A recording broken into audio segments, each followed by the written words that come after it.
शेतकरी बंधूंनो नमस्कार।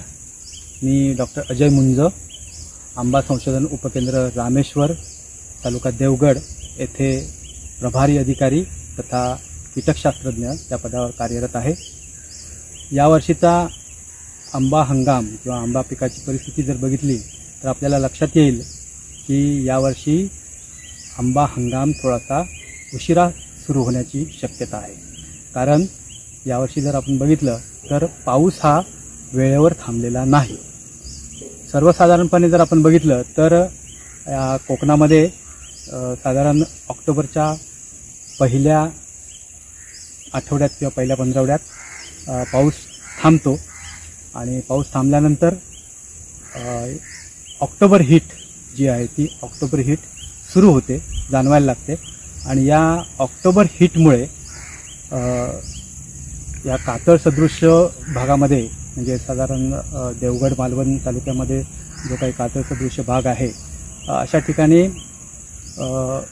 ऑक्टोबर हीटमुळे मोहर फुटायला सुरुवात होते। कारण उष्णता जी वाढते त्याच्यातून स्ट्रेस बसतो आणि तिथली कलमं जी आहेत ती कलमं फुटतात, मोहर फुटायला लागतो।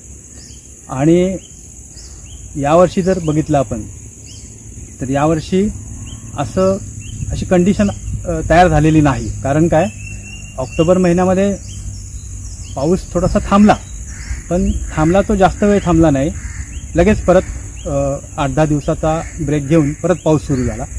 आणि ऑक्टोबर महिन्यामध्ये जो काही परत पाऊस पडायला लागला त्याच्यामुळे जी ऑक्टोबर हीट आहे ती हीट थोडीशी कमी झाली किंवा ऊन पावसाचा जो खेळ आहे तो सुरू राहिल्यामुळे जो काही मोहर बाहेर पडायला हवा होता तो मोहर न येता झाडांना मोठ्या प्रमाणात पालवी बाहेर पडली।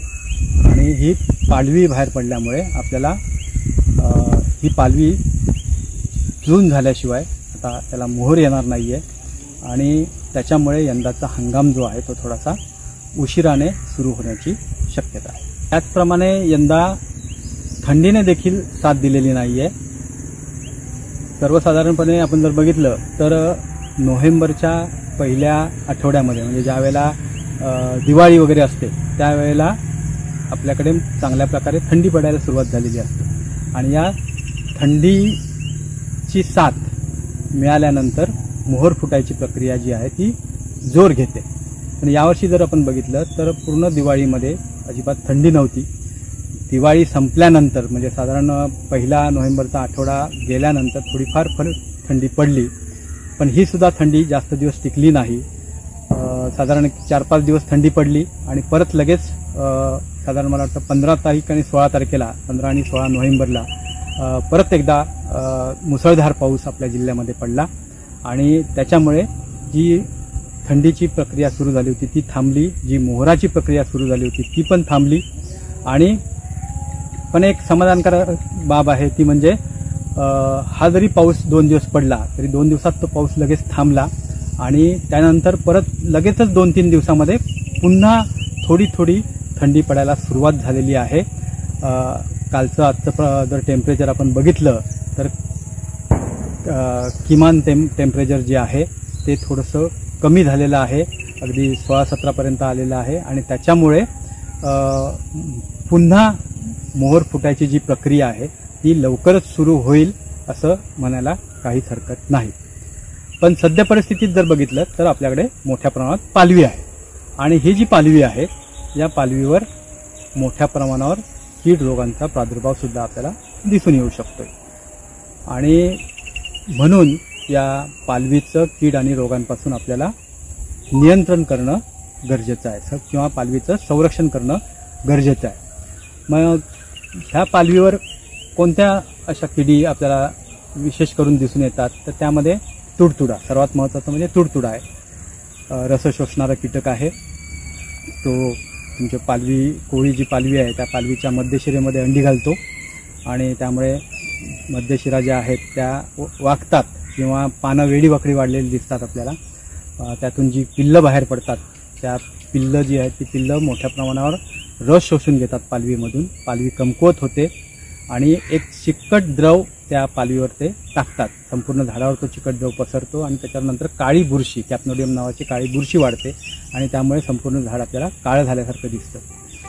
त्या तुडतुड्याबरोबरच काही अळ्या आहेत, पानं खाणाऱ्या अळ्या, उंट अळ्या, आणि ह्या अळ्यासुद्धा पानं खाऊन पानांचं नुकसान करतात, पालवीचं नुकसान करतात. आणि त्याचबरोबर किडींबरोबर अँथ्रॅक्नोज किंवा करपा नावाचा जो रोग आहे तो रोगसुद्धा या पालवीवर मोठ्या प्रमाणात येऊ शकतो. जो काही कातळ सदृश्य भागामध्ये जो काही थोडाफार मोहर आलेला आहे त्या मोहरावर सुद्धा अशाच प्रकारे किडीसुद्धा येणार आहेत किंवा आलेल्या आहेत. आणि रोगसुद्धा म्हणजे करपा रोगसुद्धा मोठ्या प्रमाणात येतोय. आणि याचं आपल्याला एकत्रितपणे जर आपल्याला नियंत्रण करायचं असेल, पालवी आणि मोहराचं आपल्याला संरक्षण करायचं असेल कीड आणि रोगांपासून, तर आपल्याला डॉक्टर बाळासाहेब सावंत कोकण कृषी विद्यापीठाने जी शिफारस दिलेली आहे त्या शिफारसीप्रमाणे आपण आपली औषध उपाययोजना केली पाहिजे. त्यासाठी डॉक्टर बाळासाहेब सावंत कोकण कृषी विद्यापीठाने पहिल्या फवारणीची जी शिफारस केलेली आहे तर त्या पहिल्या फवारणीमध्ये डेल्टामेथ्रिन 2.8% तीव्रतेचं डेल्टामेथ्रिन हे कीटकनाशक 9 मिली प्रति 10 लिटर पाण्यातून आपण फवारायचं आहे.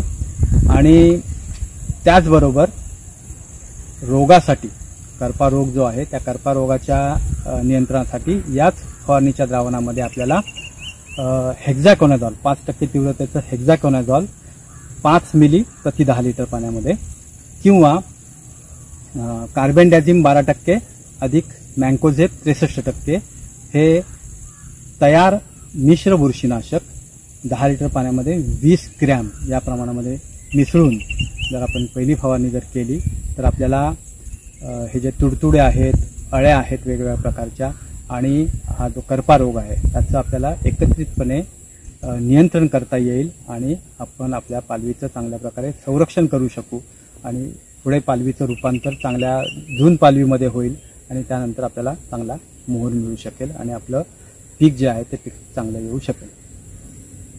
तर ही आपली माहिती आवडली असल्यास आपण नक्कीच लाईक करा, शेअर करा आणि विद्यापीठाचं जे चॅनल आहे ते सबस्क्राईब करा. धन्यवाद.